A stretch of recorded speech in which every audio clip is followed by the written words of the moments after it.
But I will say this. If you look at affordability, which they campaigned on, they lied because they talked about, oh, prices are up. No. Prices are down under the Trump administration, and they're down substantially. Energy prices are down by 30, 35, 40%. Gasoline is way down. And the other big thing is inflation is way down. The biggest thing is inflation. The second biggest thing is energy. Energy is way down. And what's also down? Gasoline. Also, the biggest thing is inflation, and it's way down. We took over a mess, the highest inflation in recorded history. Some people would say 48 years. I'll take either one of them. But I believe it's the highest inflation in recorded history. That alone makes it impossible for them to have done a good job affordability-wise. So one other thing. When I came into office, Victor, 2 days into office, they were screaming at me about the cost of eggs. I was there for 2 days. Eggs had quadrupled. And I said, listen, I just got here. Let me check it out. And they were right. Eggs had gone up by 3-4 times. Within a period of a few months, we had eggs down to a normal cost.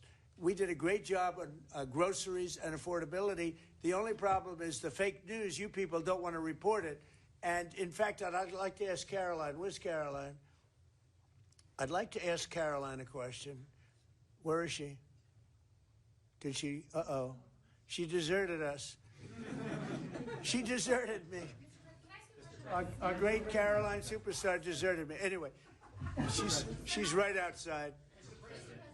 She was going to talk about it because the fake news yesterday, they talked about that. They said, oh, I don't want to talk about affordability.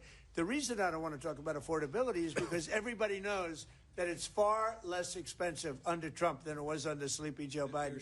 And the prices are way down. Caroline?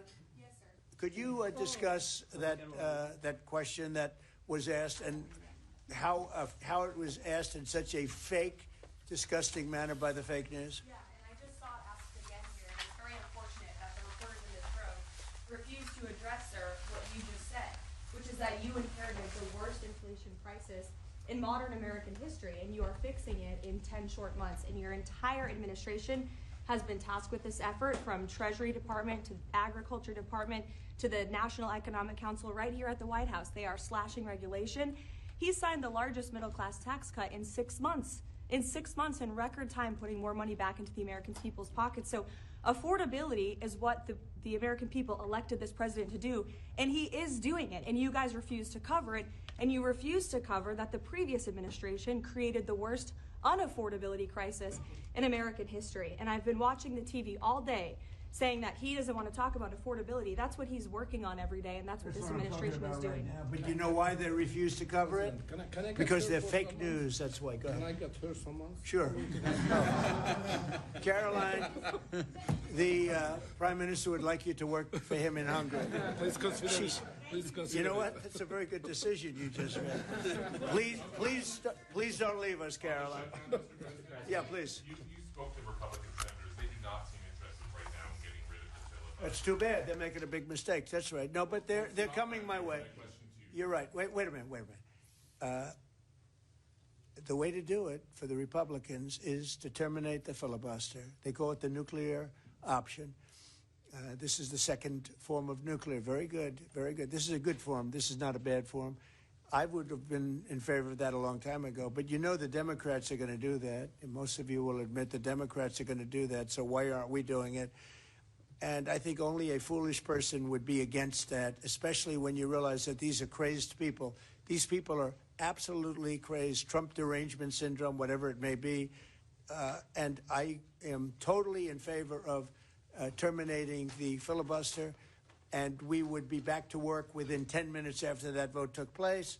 And lots of other good things would happen.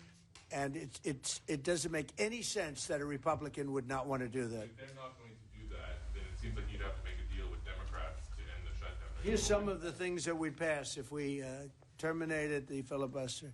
Voter ID, no mail-in voting, no cash bail, no men and women's sports, no welfare for illegals.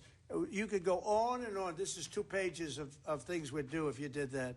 Without it, I don't know that you passed anything because you can't deal with them. They're really irrational. They really are. But I was happy to see that a tremendous liability to this country, a woman that made herself rich in this country, Nancy Pelosi, has quit, and she'll be out of here pretty soon. And that I consider that to be a great asset for America, getting her out. Yeah, please go ahead. Are you really going to deal with Democrats? You're not interested in I don't know. We'll see what they have. I mean, we'll see. But they're very destructive for the country. NBC, fake news. I'm not taking you. Go ahead. Mr. President, are you worried about it backfiring in the future on Republicans? Should they get rid of the filibuster and then down the road, Well, Democrats? normally I would say, well, a little bit, but the reason that I'm not is because if they ever took over power, they'll do it. Look, Joe Manchin and Sinema are two people that are no longer in politics because of this issue. They were opposed to what the Democrats wanted to do. They wanted to terminate the filibuster. They were opposed to it. They're no longer in politics. They're gone. The Democrats will do this. So if the Democrats are going to do it, I'm saying Republicans should do it before they get a chance. It's very simple. And if we do it, we will never lose the midterms, and we will never lose the general election, because we will have produced so many different things for our people, for the country, that it would be impossible to lose an election. AI bubble. Are you worried about an AI bubble? No, I love AI. I think it's going to be very helpful. So many things are happening with it. And in addition to which, we're leading China, we're leading the world in AI. We're building massive electric plants that the companies themselves are building for their plant. I've given them the right, because we need so much electricity for that. Just the word is electricity, believe it or not. Double the electricity that we currently have in the country for just the AI plants.